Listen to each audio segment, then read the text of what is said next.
볼지어다 그가 구름을 타고 오시리라. 각 사람의 눈이 그를 보겠고 길을 찌른 자들도 볼 것이요 땅에 있는 모든 족속이 그로 말미암아 애곡하리니 그러하리라. 아멘. 주 하나님이 이르시되 나는 알파와 오메가라. 이제도 있고 전에도 있었고 장차 올 자요 전능한 자라 하시더라. 아멘. 자리에 앉으시겠습니다. 찬양 있겠습니다.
우리 옆에 계신 분들 한번 축복할까요? 마라나타 하고요.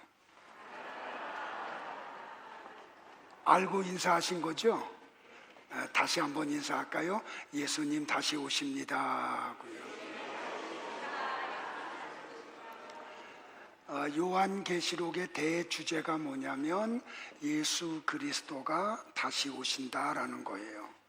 그러니까 요한은 아시아에 있는 7교회, 좀 더 우주적으로 보면 모든 시대, 모든 교회들에게 예수 그리스도는 반드시 다시 오십니다.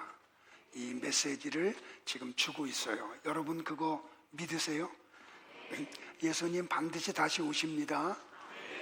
그래서 오늘 요한계시록 1장 7절을 보면 볼지어다로 시작해서 아멘으로 마쳐요.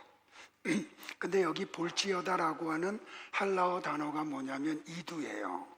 그러니까 이두라는 말은 그냥 보이는 걸 봐라 그런 뜻이 아니에요. 주의 깊게 봐라. 좀 생각하면서 봐라. 그리고 좀 깨달으라. 그게 이두예요. 자, 여러분들 보십시오. 예수 그리스도는 다시 오십니다.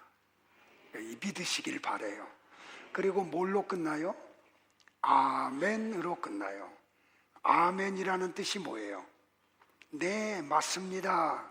그렇습니다라는 뜻이거든요.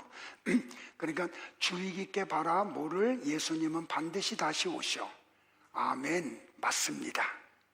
그런데 그 앞에 나와 있는 단어가 뭐냐면 아멘 앞에가 뭐예요? 그러하리라 라고 되어 있죠. 그 그러하리라 라고 하는 헬라어 단어가 뭐냐면 나이예요. 그게 히브리어로 말하면 아멘이에요. 그러니까 요한계시록 1장 7절은 끝에가 어떻게 끝나면 아멘 아멘으로 끝나요. 그 복음서에는 이 아멘을 우리 성경이 어떻게 번역했냐면 진실로로 번역했어요. 그래서 사복음서를 보면 예수님이 어떤 말씀하실 때 이렇게 말씀하실 때가 있죠. 내가 진실로 너희에게 이르노니.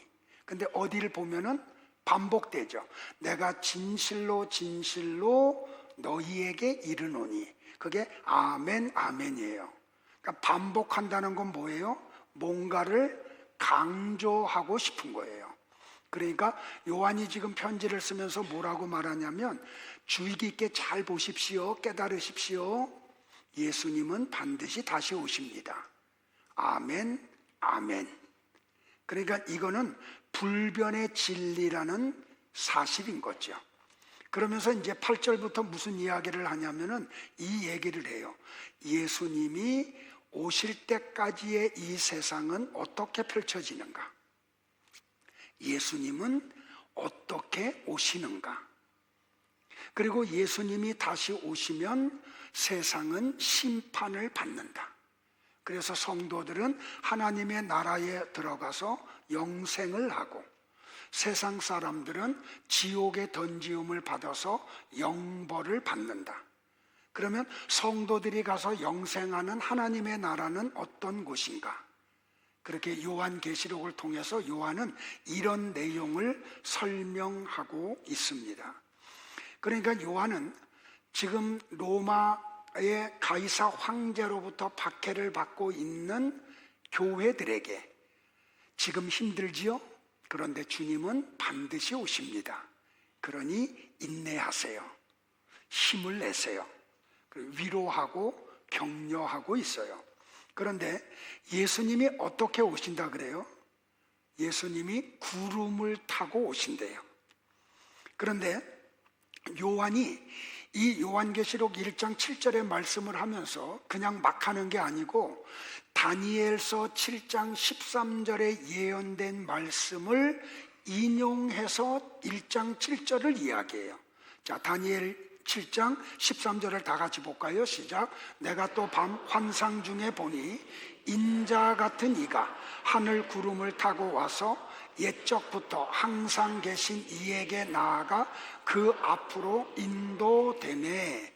그러니까 요한은 다니엘 7장 13절에서 이미 예언되어 있던 내용을 가지고 예수님이 다시 오신다고 얘기해요. 근데 예수님이 어떻게 오신다고요? 구름을 타고 오신대요. 그러니까 우리 성경의 번역이 이런 게 참 문제가 되는데, 마치 이런 걸 성도들이 읽으면 누구 생각해요? 아유, 벌써 나오잖아. 손오공이 여의주를 들고 구름 타고 다니는 것 같이 예수님이 구름 타고 온다고 생각을 하거든요. 근데 여기 타고라고 하는 아람어 단어가 뭐냐면 임이에요. 그건 뭐냐면 함께라는 단어예요. 그러니까 예수님은 구름을 타고 오는 게 아니고 구름과 함께 다시 오시는 거예요. 이해되시겠죠? 그러니까 하나님이 예수님에게 권세를 주세요. 어떤 권세요? 영광과 나라와 권세를 주세요. 그 권세는 뭐냐면 온 나라 사람을 다스리는 권세. 온 언어를 쓰는 사람들이 예수님을 경배하게 하는 권세를 주세요. 여러분들 잊지 마세요. 하나님의 나라는 있다가 사라지지 않아요. 멸망하지 않아요. 영원히 존재를 해요. 근데 인자 같은 이가 구름을 타고 다시 온대요. 이게 다니엘이 본 환상이거든요. 하나님이 다니엘에게 보여준 환상이에요. 근데 이거는 그림자죠. 실체는 누가 구름과 함께 오세요?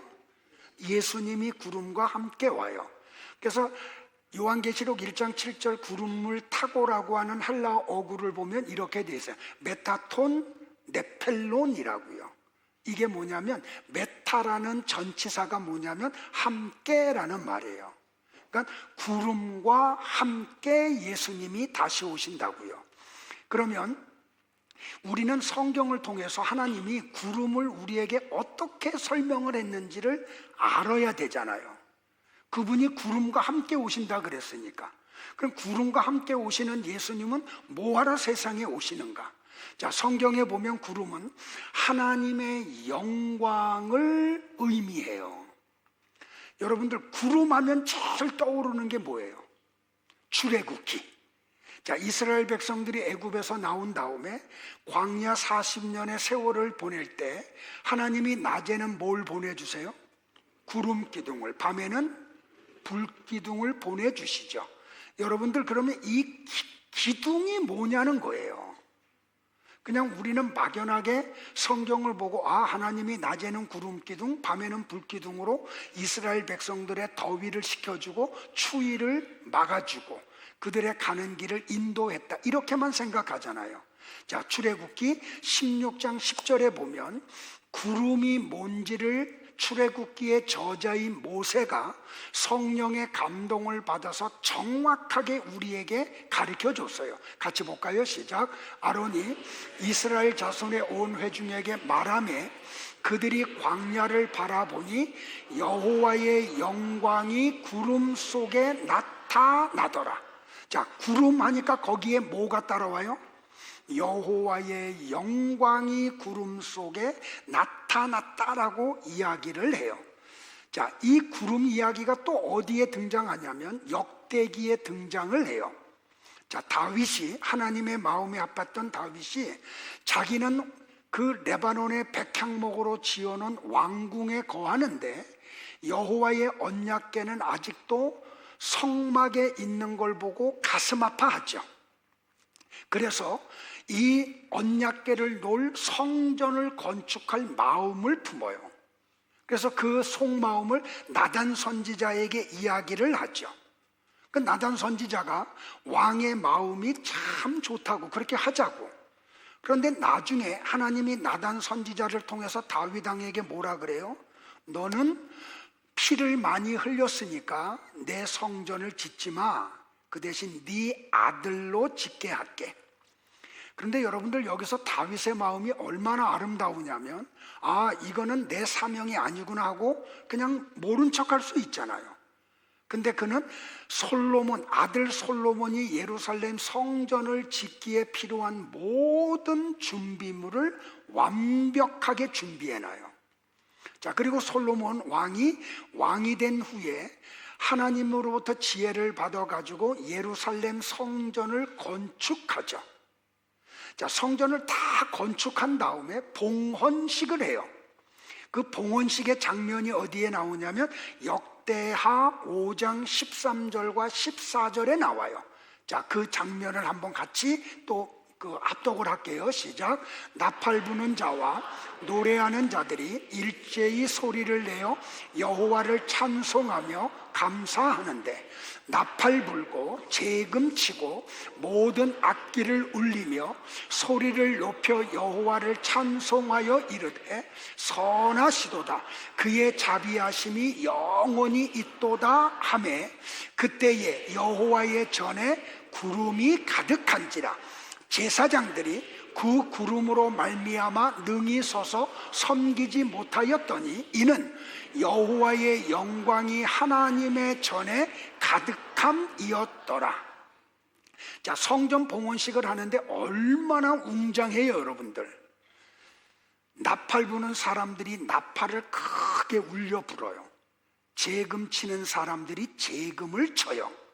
그리고 모든 악기가 연주가 돼요. 그리고 찬양대가 소리를 높여서 여호와를 찬양해요. 이런 찬양을 하자 그 솔로몬의 성전에 구름이 빼곡하게 가득 차요. 근데 그 구름을 역대기 저자는 뭐라고 이야기를 해요? 여호와의 영광이라고 이야기해요. 자, 성전에 여호와의 영광이 임재하자 제사장들이 그 안에서 사역을 제대로 못해요. 자, 이렇게 구약 성경을 보면 구름은 하나님의 영광을 표현할 때 사용을 해요. 자, 신약 성경에 보면 신약 성경에도 구름이 등장을 하죠. 자, 예수님이 공생의 기간 동안에 베드로와 야고보와 요한만 데리고 따로 산으로 올라가세요. 그리고 그 산에서 예수님은 인성과 신성을 가지고 계신 분이잖아요. 근데 거기서 인성은 벗어버리고 하나님의 본체 신성을 보여줘요. 얼마나 그게 어떤지 막 빛나는 구름 같아. 막 그 흰 옷을 입은 것 같아. 그러니까 마태나 이런 사람들이 표현할 때 그렇게밖에 표현을 못해요. 하나님의 영광을 보니까, 하나님의 본체를 보니까 어떻게 표현할 방법이 없어. 그런데 하나님이 모세와 엘리야를 보내서 예수님과 대화를 나누게 하세요. 그 장면을 베드로가 보고 너무 어떻게 표현할까요? 황홀경이라 그럴까요? 그냥 자기 몸 안에 있는지 몸 밖에 있는지 모를 정도로 그냥 신비한 걸 본 거예요. 그러자 베드로가 예수님에게 이렇게 제안을 해요. 주여, 우리가 여기 있는 것이 좋사오니 주께서 원하시면 내가 여기서 초막셋을 짓되 하나는 주를 위하여, 하나는 모세를 위하여, 하나는 엘리야를 위하여 하리이다라고 이야기해요. 그러자 베드로의 말이 떨어짐과 동시에 호련히 빛난 구름이 그들을 덮어버려요. 그러면서 하늘에서 아버지 하나님의 음성이 들려요. 이는 내 사랑하는 아들이요 내 기뻐하는 자니 너희는 저의 말을 들으라 라고 말이에요. 여러분들, 이 변화산상에서 하나님이 하셨던 말씀이 어디선가도 또 한 번 하셨죠. 어디서 하셨어요? 세례 요한에게 예수님이 물 세례를 받고 물에서 올라오실 때 성령이 비둘기 같이 예수님 위에 나폴거리면서 임재를 하고 성부 하나님의 음성이 하늘에서 똑같이 들리죠. 이는 내 사랑하는 아들이요 내 기뻐하는 자다라고 말이에요. 근데 여러분들, 마태복음 3장 16절과 17절을 한번 보고 갈게요. 시작. 예수께서 세례를 받으시고 곧 물에서 올라오실새 하늘이 열리고 하나님의 성령이 비둘기같이 내려 자기 위에 임하심을 보시더니 하늘로부터 소리가 있어 말씀하시되 이는 내 사랑하는 아들이요 내 기뻐하는 자라 하시니라. 자, 이걸 두 성경을 한번 비교해 보자고요. 변화산상에서는 구름 속에서 하나님의 음성이 들렸죠. 근데 세례를 받을 때는 성령이 임재하시면서 아버지의 음성이 들렸죠. 자, 이걸 놓고 보면 우리는 뭘 유추할 수 있냐면 구름과 하나님의 영광과 성령이 하나임이 드러나죠. 자, 그러니까 구름과 함께 예수님이 다시 오신다는 이 표현은 성령 하나님과 함께 예수님이 다시 오신다는 말이에요. 그러면 구름은 뭘 의미하냐는 거죠. 성령이 오시면 어떤 일이 벌어지느냐는 거예요. 거기에는 반드시 뭐가 따라오냐면 심판이 따라와요. 그러니까 예수님이 다시 오시는 목적은 세상을 심판하기 위해서 다시 오시는 거죠. 그걸 요한이 교회들에게 알리려고 다시 오시는 예수님은 구름과 함께 온다, 성령 하나님과 함께 온다라고 이야기를 하는 거예요. 자, 이걸 조금 더 우리가 알려면 창세기부터 다시 우리가 봐야지 돼요. 자, 창세기 3장은 아담과 하와의 타락장이라는 별명을 붙이죠. 자, 아담과 하와가 하나님이 금하신 선악과를 따먹어요.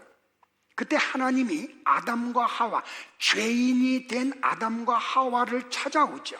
자, 전에 설명드렸듯이 공의의 하나님은 죄를 속에 가시면 반드시 뭐를 해요? 심판을 하세요. 자, 창세기 3장 8절을 같이 볼게요. 같이요, 시작. 그들이 그날 바람이 불 때 동산에 거니시는 여호와 하나님의 소리를 듣고 아담과 그의 아내가 여호와 하나님의 낯을 피하여 동산 나무 사이에 숨은지라. 자, 하나님이 범죄한 아담과 하와를 심판하러 오시는데 우리 개역개정 성경이 지금 뭐라고 번역을 했어요? 그날 바람이 불 때라고 이야기를 하죠. 그날 바람이 불 때라고 하는 히브리어 어구가 뭐냐면 네루아흐 하욤이에요. 김범석 목사님이 자녀를 낳고 루아라고 이름을 질 때 여기서 딴 거예요. 자, 근데 보세요. 예전 개역 성경을 보면 그 날이 서늘할 때라고 번역을 했어요. 자, 렐루아흐 하욤이라는 말을 파자하면 루아흐라는 히브리어 단어는 명사예요. 숨, 바람, 영이라는 뜻이고 하욤은 오늘, 이 날이라는 뜻이에요. 그러면 렐루아흐 하욤은 성령의 날에라는 말이에요. 자, 다시요. 아담과 하와가 하나님의 말씀을 어기고 선악과를 따먹었어요. 죄가 들어왔어요. 죄를 범하면 하나님의 심판 속에 들어가야 돼요. 근데 하나님이 심판하러 오는데 언제 왔다고요? 바람이 불 때 성령과 함께 그들에게 와요. 그리고 심판을 하죠. 무슨 심판? 아담아, 너는 땀을 흘려야 돼. 그래야 처자식을 먹여 살려. 여자한테는요, 너는 항상 남편의 밑에 있어야 되고 해산하는 고통을 받아야 돼. 그리고 뱀에게는 땅을 기어다니고 흙을 먹으라는 심판을 내리죠. 자, 여기서 뱀이 흙을 먹고 살아요? 뭘 먹고 살아요? 병아리 잡아먹죠. 새 잡아먹죠. 개구리 잡아먹죠. 근데 하나님이 왜 뱀에게 저주를 심판을 하면서 흙을 먹을 것이라고 얘기해요?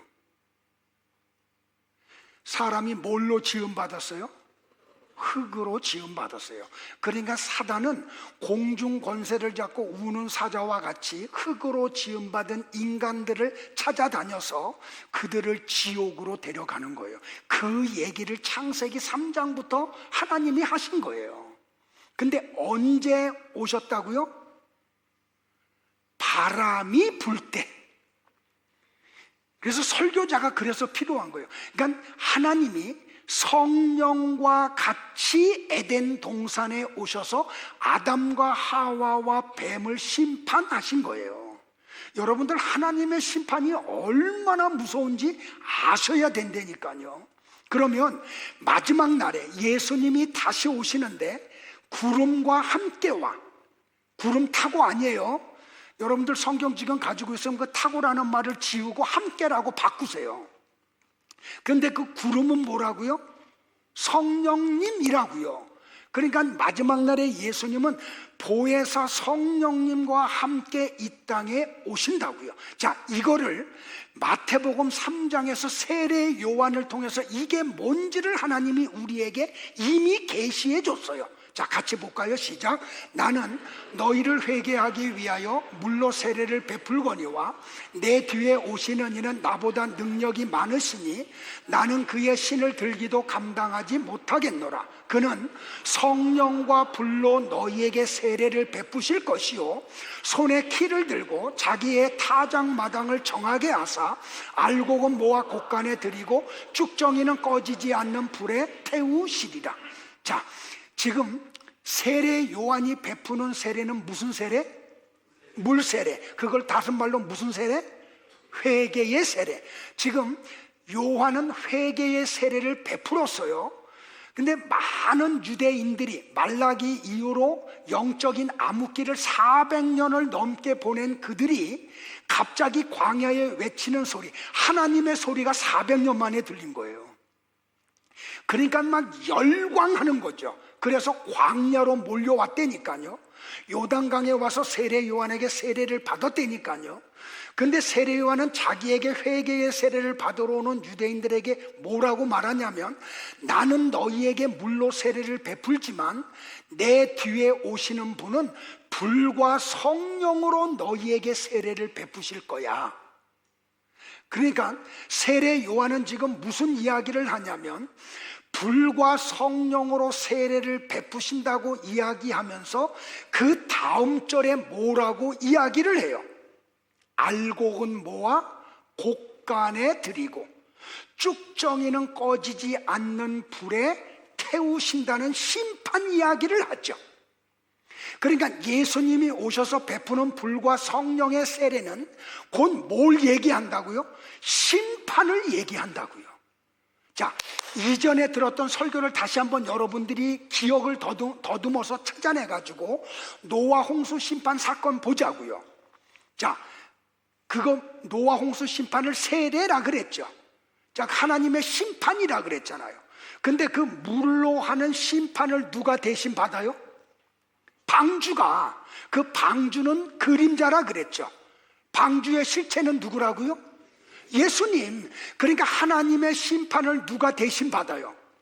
예수님이 대신 받아요. 그 하나님의 심판을 대신 받는 예수님 안에 있는, 방주 안에 있는 노아의 가족만 물심판에서 구원을 받죠. 바로 이거 얘기한다니까요. 야, 세례가 뭔지 아니? 세례가 뭐예요? 죄에 대하여는 죽는 거예요. 그러니까 죄인이 세례 속에 들어가면 하나님의 심판을 받아서 죽는 거예요. 그래서 홍해 사건에서 애굽의 군인들은 홍해에서 심판을 받아서 어떻게 돼요? 다 죽어버리죠. 그게 세례라니까요. 세례는 심판을 말하는 거예요. 그런데 이스라엘 백성들도 하나님의 심판 속에 들어가죠. 거기서 다 죽어야 되는데 그들이 살아서 올라와. 그러면 그들도 다 죄인이잖아요. 그러면 죄인이면 반드시 거기서 애국 군인들과 똑같이 죽어야 되는데 애국 군인들은 거기서 다 죽었는데 이스라엘 백성들은 살아서 올라와. 그러면 우리는 이걸 유추할 수 있죠. 누군가가 이스라엘 백성들 대신 하나님의 심판을 받았다는 게 전제돼야 되잖아요. 그러지 않고는 그들이 살아서 올라올 수 없잖아요. 이스라엘 백성들의 죄를 짊어지고 홍해에서 대신 죽으신 분이 누구예요?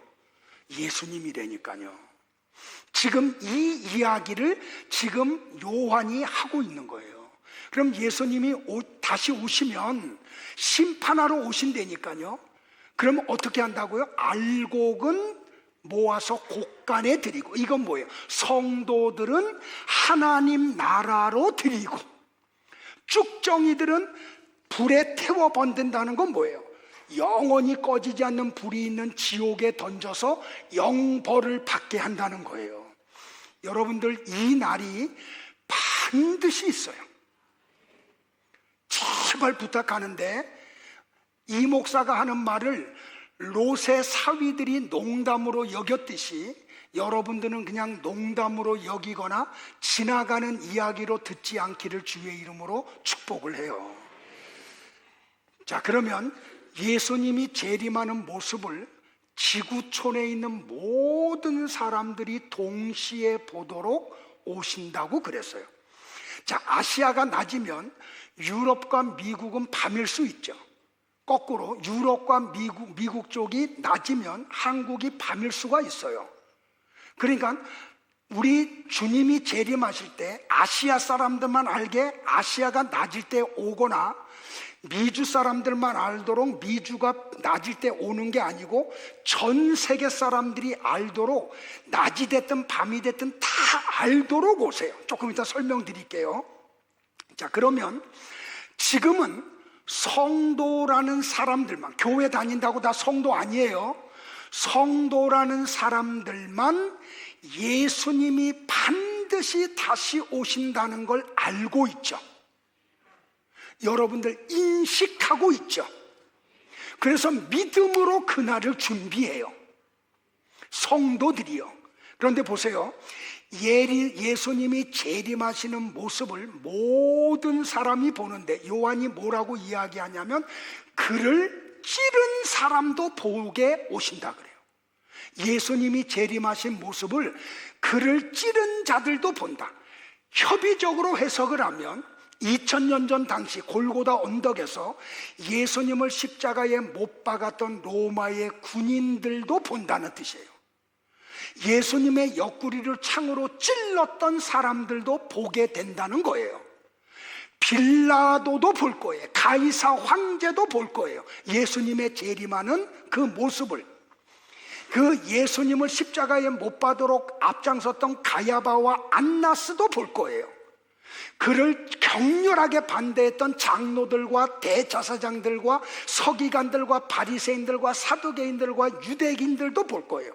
예수님의 얼굴에다 침을 뱉은 사람도 재림하는 예수님을 볼 거예요. 예수님의 뺨을 후려 갈겼던 사람도 볼 거예요. 그런데 광의적으로 해석을 하면 예수님을 찌른 사람이 누구냐면 예수 믿지 않는 모든 사람을 이야기해요. 더 구체적으로 얘기하면 성도들을 박해하는 모든 사람들을 이야기해요. 그러면 다시 오시는 예수님은 심판하러 오신다니까요. 여러분들 지금 이 세상의 기후 변화로 인해서 나타나는 현상 때문에 지금 얼마나 엄청난 일들이 벌어져요. 얼마 전에 보니까 중국에는 우박이 떨어지는데 테니스 공만한 게 떨어지더라고요. 그러니까 바깥에 세워놨던 차들이 전부 다 그냥 다 깨져. 근데 최근에 우리 요르단 갔다 온 페트라 갔다 온 분들 기억나요? 인디아나 존스 찍을 때 그 돌들이 있는 계곡 사이로 마차 막 몰고 가는데요. 거기에 폭우가 쏟아져가지고 물이 막 흘러가는데 4m 높이 돼가지고 관광 왔던 사람들이 상당히 많은 사람들이 죽임을 당했대요. 그런데 여러분들 마지막 날 예수님이 재림할 때의 심판은 지금 우리가 겪고 있는 것들과는 비교가 안 돼요. 자, 성경을 같이 한번 볼까요? 시작. 내가 다윗의 후손과 예루살렘 주민에게 은혜와 기도의 영을 부어주겠다. 그들은 자기들이 찔러 죽인 자를 바라보고 외아들을 위해 슬퍼하듯이 슬퍼할 것이며 맏아들을 잃은 사람처럼 통곡할 것이다. 그날에 예루살렘에 큰 애통이 있을 것인. 여러분들 성경에서 예루살렘은 지금으로 말하면 교회를 얘기해요.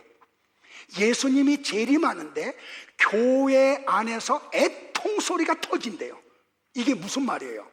자기는 예수님을 믿고 구원받았다고 생각했는데 예수님이 막상 재림하니까 자기는 구원받은 자가 아닌 게 드러나는 거예요. 그래서 교회 안에서, 예루살렘에서 애통이 어느 정도냐면 여기다 형용사를 하나 써서 큰 애통이라고. 자기는 구원받았다고 확신을 했는데 예수님이 막상 재림하니까 자기는 구원을 못 받은 자로 드러나거든요. 그러니까 큰 애통이 일어난다고요. 자, 다 같이 무기또 시작. 무기또 골짜기에 있는 하닷 림몬의 애통과 같을 것이라. 온 땅이 각 집안별로 애통하되, 성도들의 가정에서도 애통이 일어난대요. 다 같이요. 다윗 집안의 가족들과 나단 집안의 가족들과 레위 집안의 가족들과 시므이 집안의 가족들과 그 밖에 나머지 집안의 가족들이 각각 따로 애통할 것이며 그들의 아내들도 따로따로 애통할 것이다. 이 스가랴서에 나오는 이 내용을 보면 무슨 내용이냐, 목사 가정에서도 애통하는 소리가 들리고, 장로 가정에서도 애통하는 소리가 들리고, 권사 가정에서도 애통하는 소리가 들리고, 성도 가정에서도 애통하는 소리가 들린다. 여러분들 지금 우리 얘기하는 거예요. 스가랴서를 통해서. 자, 성경이요, 다시요, 하나님의 마지막 날에 이루어질 심판이 얼마나 무시무시한지를 우리 성경을 통해 요한계시록 3군데를 연달아 읽을게요. 같이 한번 느끼면서 읽자고요. 시작. 어린 양이 6째 봉인을 떼실 때에 내가 보니 큰 지진이 일어나며 해가 검은 천처럼 새까맣게 되고 달은 온통 피빛으로 변했습니다. 그리고 하늘의 별들은 마치 무화과 나무가 태풍에 흔들려 설익은 무화과가 떨어지듯이 땅에 떨어졌습니다. 하늘은 종이장이 말리듯이 사라져 버리고 산과 섬도 모두 제자리에서 옮겨졌습니다. 그러자 땅의 왕들과 고관들과 장군들과 부자들과 강자들과 모든 종들과 자유인이 동굴과 산 바위 틈에 숨어서 산과 바위를 향하여 우리 위에 무너져서 보좌에 앉으신 분의 얼굴과 어린 양의 노여우심에서 우리를 숨겨다오. 그분들이 노여워하시는 날이 드디어 왔으니 누가 견디어 내겠느냐 하고 부르짖었습니다. 무슨 말이냐면 예수님이 재림할 때 교회 안에 가짜들 그리고 세상 사람들이 소리를 질러요. 산아, 나를 덮어버려. 큰 바위야, 저 북한산에 있는 인수봉 바위야, 나를 가려다오. 내가 진노의 하나님을 볼 수가 없어. 심판하러 오시는 예수님의 얼굴을 우리가 차마 볼 수가 없어 하고 소리 지르는 날이 그날이에요. 자, 그 다음 또 볼게요. 시작. 7째 천사가 대접을 공중에 쏟자 성전 보좌에서 다 마쳤다 하는 큰 음성이 울려 나왔습니다. 그리고 천둥과 번개가 치고 큰 지진과 요란한 소리가 났는데 그 지진은 땅에 사람이 생긴 이래로 일찍이 볼 수 없었던 엄청나게 큰 것이었습니다. 그리고 큰 성은 세 조각이 나고 온 세계의 도시들도 무너졌습니다. 하나님은 큰 성 바벨론 성의 죄악을 기억하여 그분의 무서운 진노의 포도주 잔을 주어 마시게 하였습니다.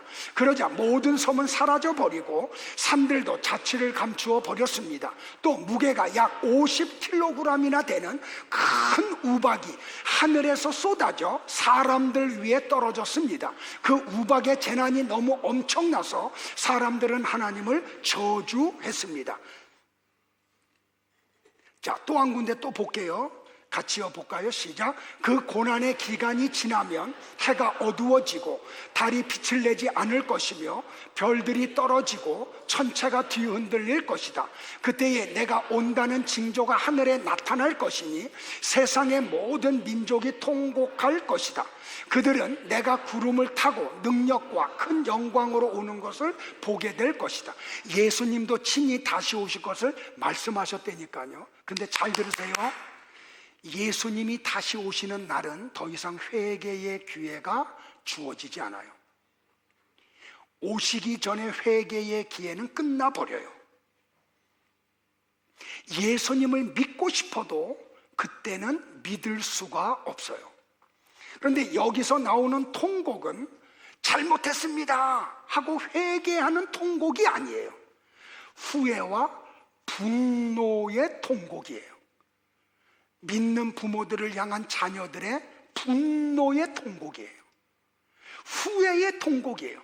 그때 목사님이 주일날마다 그렇게 열정적으로 설교하며 회개하라고 할 때, 성경을 좀 알으라고 할 때, 믿으라고 할 때, 그때 좀 정신 차리고 이 세계로 들어갈 거라는 후회의 통곡을 하는 날이 바로 그 날이에요. 그런데 여러분들, 그 날은 반드시 있어요. 여러분들이 원하지 않는다고 그 날이 없는 거 아니에요. 그 날은 반드시 있어요. 아니, 이미 이루어졌어요. 이걸 깨닫기를 바라요. 자, 말씀 정리할게요. 자, 좀 정신 차리고 잘 들으세요. 구약 성경에 보면 예수님이 오신다는 초림에 대한 기록이 456번 정도 나와요. 근데 졸리면 좀 일어나서 뒤에 갔다 다시 오래니까, 재림한다는 기록은 1200번 이상 나와요. 그러니까 456번 기록한 말씀이 성취가 됐다고 하면 1200번 넘게 기록된 재림도 반드시 있겠죠. 자, 신약 성경에는 예수님이 다시 오신다는 언급이 300회 이상 등장을 해요. 자, 전에 얘기했듯이 성경은 하나님의 계시를 기록한 책이에요. 그런데 그 계시를 기록한 책의 마지막 권이 뭐예요? 요한계시록이에요. 근데 요한계시록은 뭘로 끝나요? 예수님이 다시 오셔서 세상을 심판하는 걸로 끝나버리죠. 그러니까 장로교의 교리 신학이 뭐냐면 7가지예요. 그러니까 CCC에서 말하는 사형리는 맞지 않아. 칠형리가 맞아요. 자, 칠형리가 뭐냐면 신론이에요. 첫 번째는 하나님은 어떤 분이신가? 이거를 신대원에 가면은 한 학기 동안 요것만 배워요. 신론만.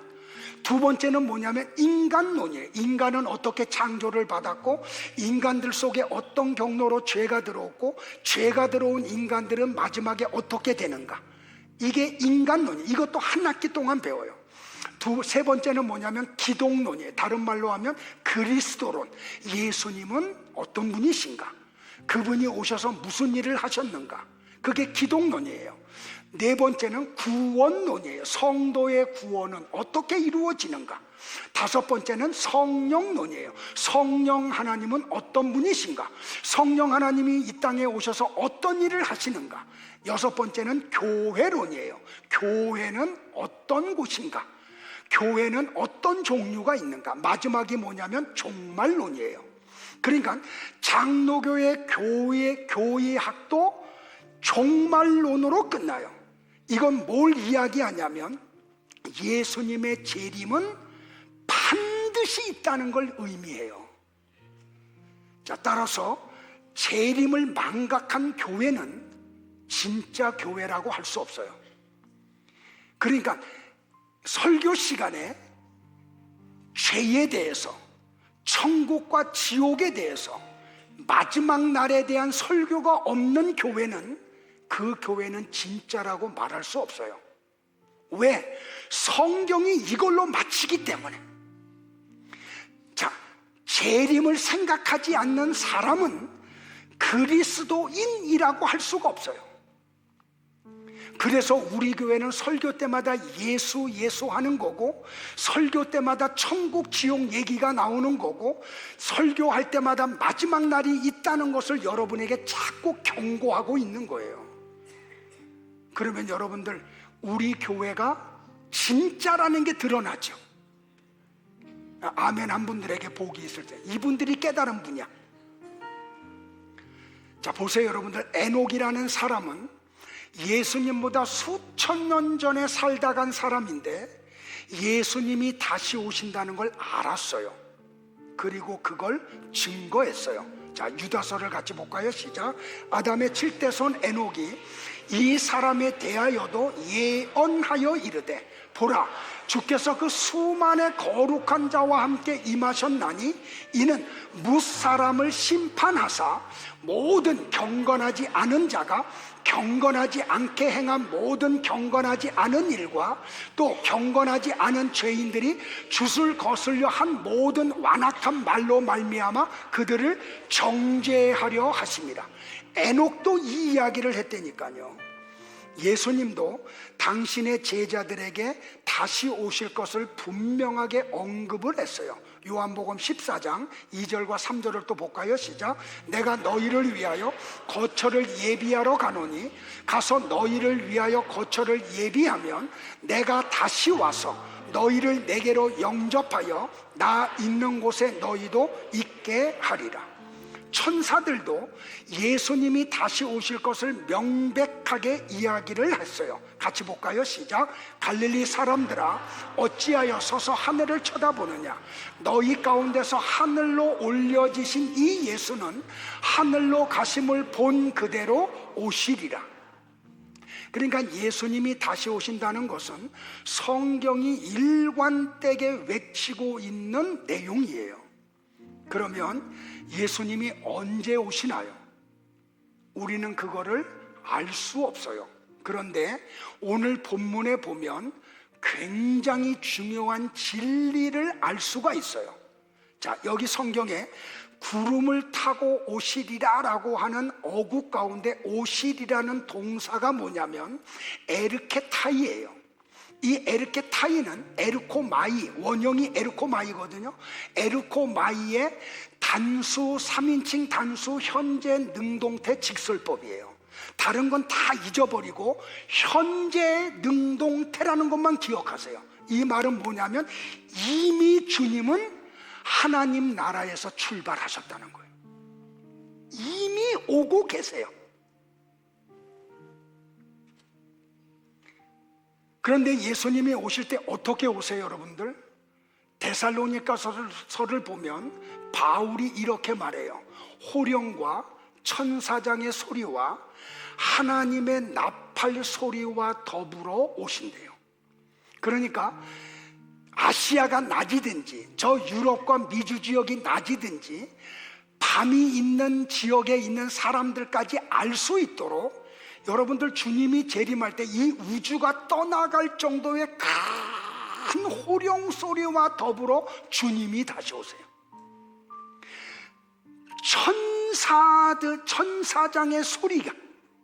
천사장의 소리가 온 우주에 퍼뜨린다니까요. 하나님의 나팔 소리가 우주를 흔들어요.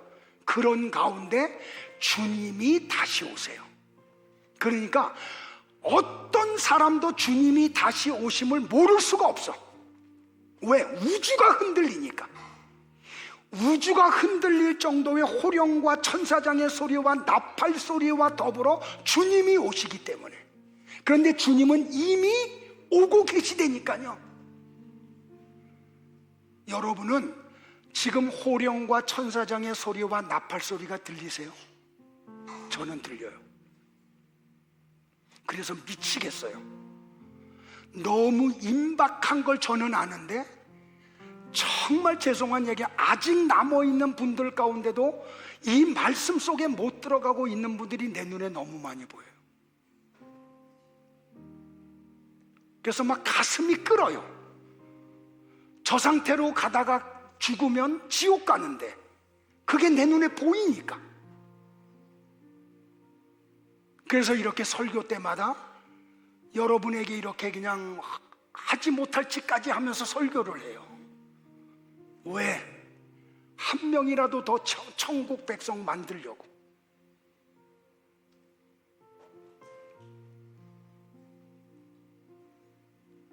지난 금요일날 엊그저께 제가 포천에 갔다 그랬잖아요.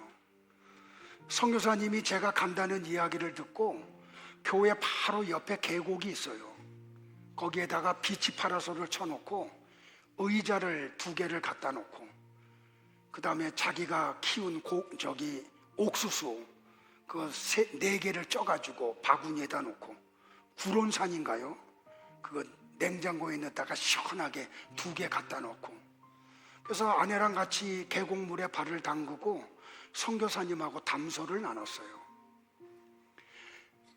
근데 선교사님에게 손님들이 와서 이제 식사하러 내려가시고 아내랑 저랑 둘이 있는데 한 여자분이 그 길가를 이렇게 가고 하다가 저한테 말을 걸어요.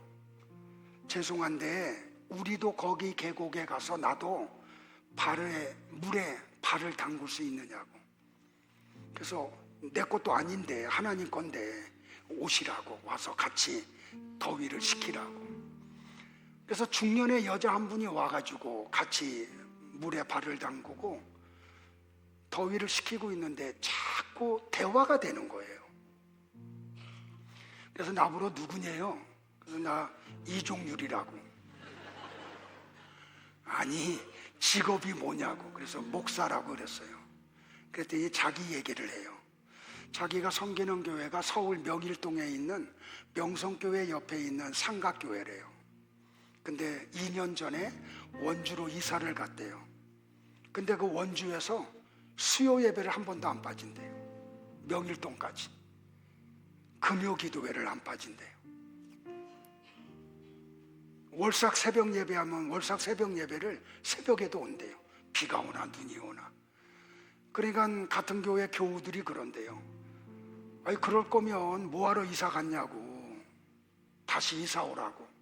그러지 않을 거면 원주에 있는 교회 찾아서 거기서 신앙생활 하지. 근데 그분이 나한테 무슨 얘기를, 내가 왜 교회를 떠나지 못하는 이유를 얘기하더라고요. 처녀 때부터 그 교회를 섬겼대요. 그리고 16년을 사무원으로 일을 했대요. 그리고 지금은 권사님이래요. 이야기를 하다가 이분이 정말로 영생하고 있는지를 알고 싶어가지고 그렇게 몇십 년 동안 교회를 다니고 말씀에 대한 사모함이 있다 그러니까 제가 물어봤어요. 권사님, 그러면 영생이 뭔지 아세요? 그랬어요. 이분이 뭐라고 대답했는지 아세요? 목사님, 영생은요 천국에서 영원히 사는 거예요. 성경을 모르더라고요. 제가 영생을 설명했어요. 예수님이 말씀하시기를 영생은 하나님과 하나님이 보내신 예수님을 아는 것이 영생이라고. 그리고 제가 이렇게 얘기했어요. 권사님 몇십 년 동안 교회를 다니고 성경을 수십 번 읽고 성경에 대한 갈급함이 있지만 권사님은 직분을 받았지만 영생하고는 관계없는 분이네요. 충격을 받더라고요. 성경 좀 가르쳐 달래요. 그래서 안식이 뭐냐고 물어봤어요. 쉬는 거래요. 세례가 뭐냐고 물어봤어요. 물에 담갔다가 일어나는 거예요.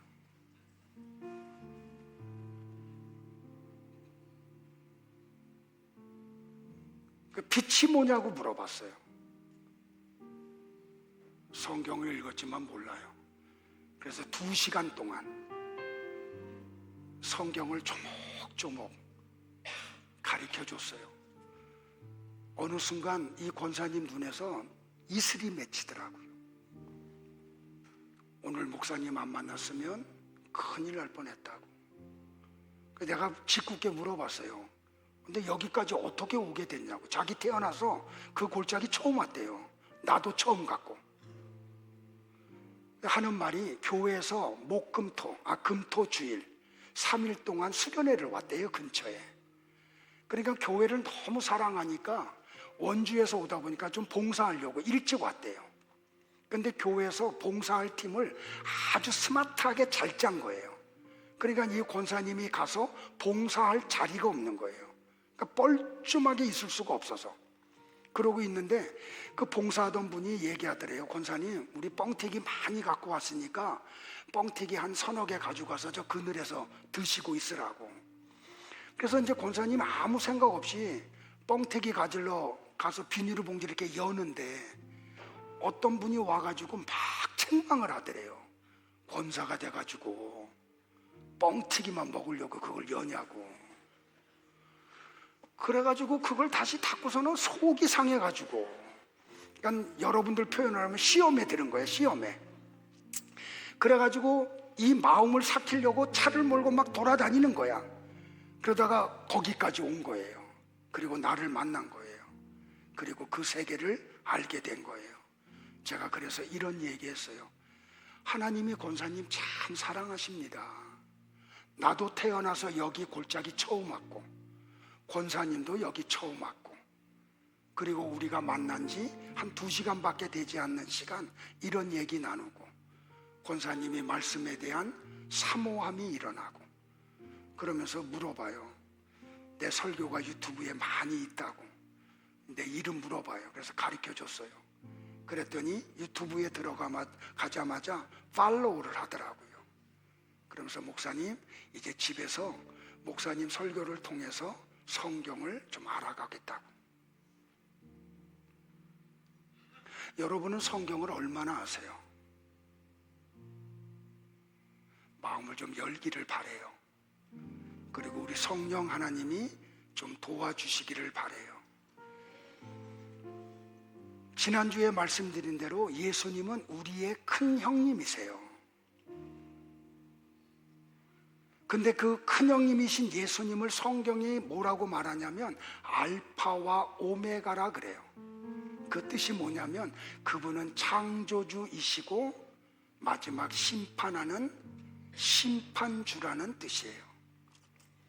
근데 우리 큰형님이 나와 여러분을 큰형님 안에 데리고 가셨어요. 우리는 예수님 안에서 하나님의 저주를 다 용서받게 되었어요.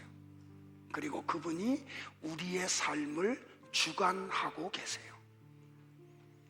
그분이 지금 이 땅을 향해서 오고 계세요. 오고 계세요. 근데 이 요한계시록이라고 하는 편지를 받아든 그 아시아에 있던 7 교회는 당시의 로마의 황제인 도미티안의 핍박 속에 있었어요. 그들에게 요한이 지금 하는 말이에요. 도미티안 황제에 의해서 너희들이 지금 박해를 받고 있지만 인내해. 우리 주님이 지금 오고 계셔. 성도들을 위로하고 격려하는 것이 요한계시록이에요. 여러분들이 이 땅에서 성도로 살려고 하면 참 힘이 들어요. 이유 없이 어려움을 당해야 돼요. 근데 오늘 주님이 우리를 위로해요.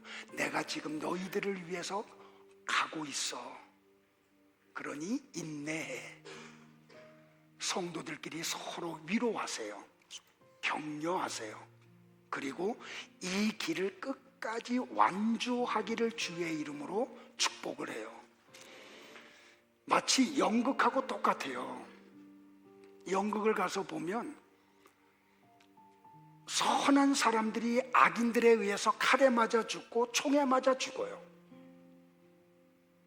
그런데 극이 끝나면 그 죽은 역할을 했던 배우들이 무대에서 일어나요. 그리고 악인들도 무대 앞으로 나와요. 그리고 관객들에게 절을 해요. 마지막 날이 똑같아요. 그리스도 안에서 죽은 자들과 그리스도 밖에서 그리스도인들을 박해하던 자들도 다 일어날 거예요. 그리고 하나님의 심판대 앞에 끌려가요. 그런데 성도들은 하나님 나라로 가요. 나는 오늘 이 자리에 있는 여러분들 모두가 이 다음에 하나님 나라에서 다 만나기를 축복을 해요. 그러면 여러분을 향해서 우리 하나님이 이렇게 말씀하실 거예요. 잘하였도다. 착하고 충성된 종아. 네가 작은 일에 충성하였음에 내가 많은 것을 네게 맡기리니 네 주인의 즐거움에 참여할지어다. 그래서 천국에서 영원토록 왕노릇 하시기를 축복을 합니다.